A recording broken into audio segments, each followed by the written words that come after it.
Hello, my dear followers. I'm glad to see you again on our economics blog channel.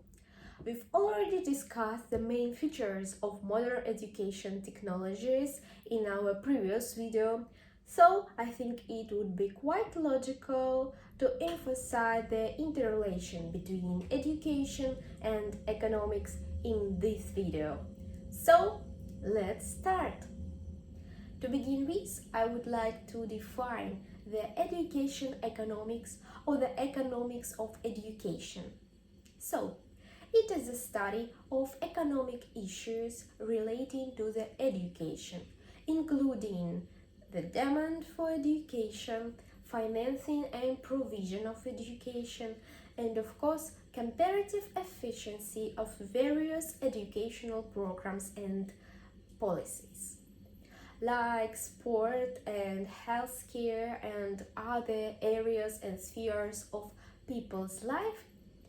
Education requires funding, which for the most part comes from state.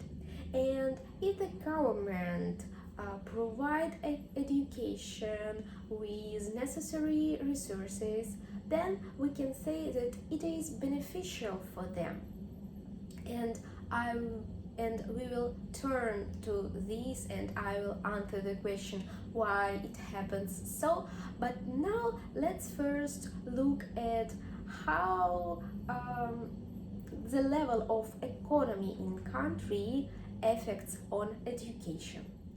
Probably many of you know that the high level of economic development in the country causes the need for highly qualified employees. It can be the explanation of the fact that, for example, in European countries with developed economy and with a high level of well-being of the citizens, many universities are ranked among the best in the world.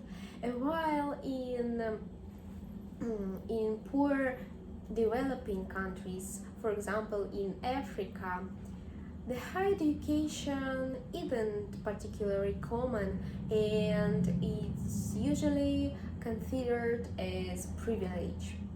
But it was how the economy influenced on education. But now let's see how education impact on economy.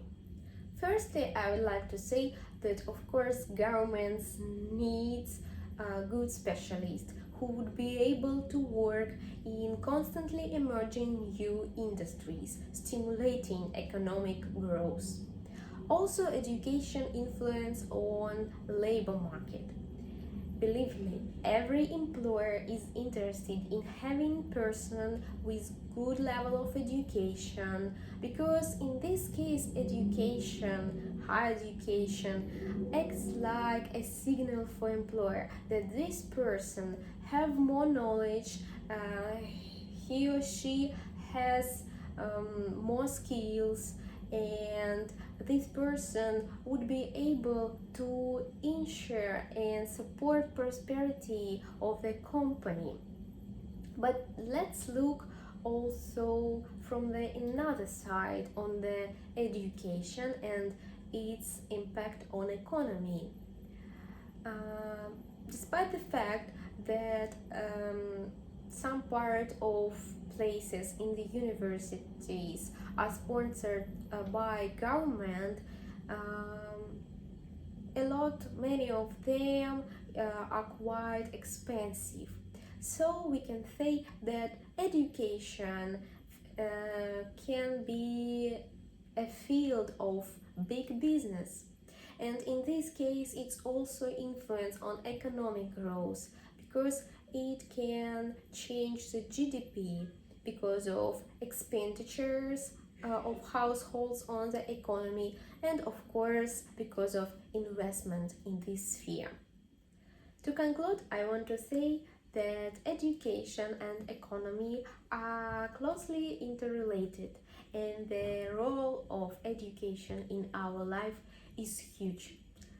I hope that this information was interesting for you and studied and learned something new for you. Don't forget to subscribe and like my videos. I'm looking forward to your new questions. See you soon. Bye!